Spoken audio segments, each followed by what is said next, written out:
Hello, my name is John and I'm a 15-year-old sophomore. This story happened to me a few weeks ago on online school. I was at my final meeting on Zoom with a few of my friends in the same class.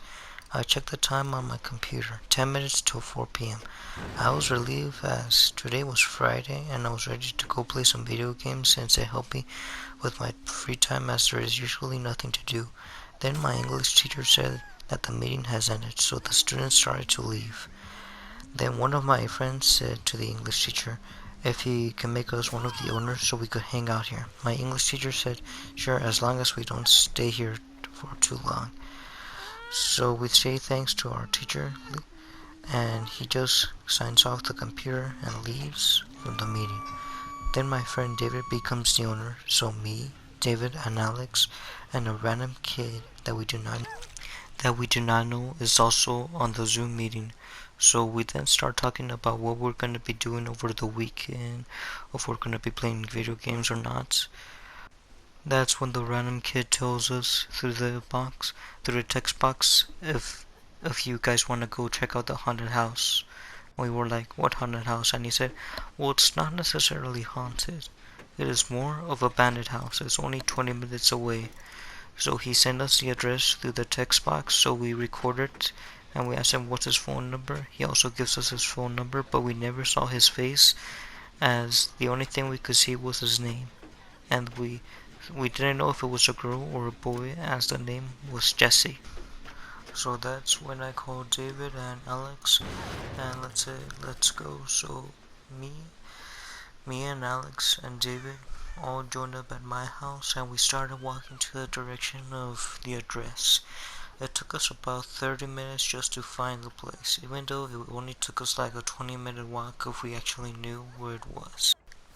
So once we got there, the three of us then started to look for an opening, and one of us was calling Jesse in the meantime. While one of us was calling Jesse, I don't know who it was, or if it was Alex or David. And I was able to find an opening through the back door since it was a little bit loose with the loose doorknob. And after finding a way to open the door, I told my friend Alex and David, hey, over here, I found an opening. So we started to walk into the house. Then one of my friends told me that Jesse was gonna be coming a little bit late, near 5, and we checked the time. He was gonna be around here like in around 5 minutes. David also said that it was gonna be in a red Camaro. So we started checking out the place within those 5 minutes to see how big this abandoned house was. It was kinda big since it was 2 stories.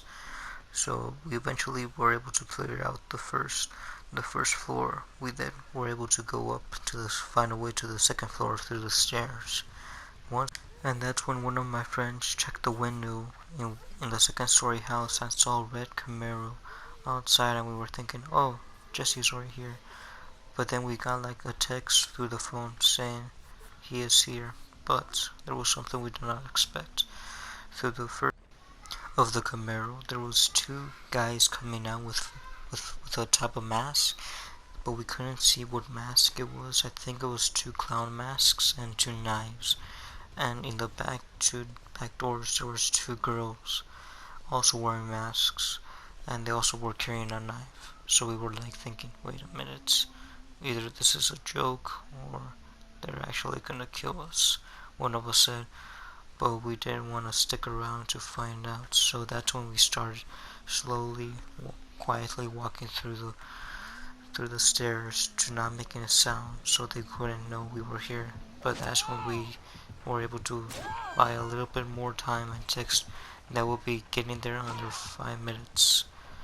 And that's when we went to the backyard and started to jump over the fence.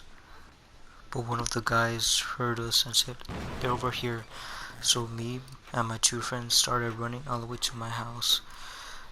And we went into the front door and I locked the door behind me.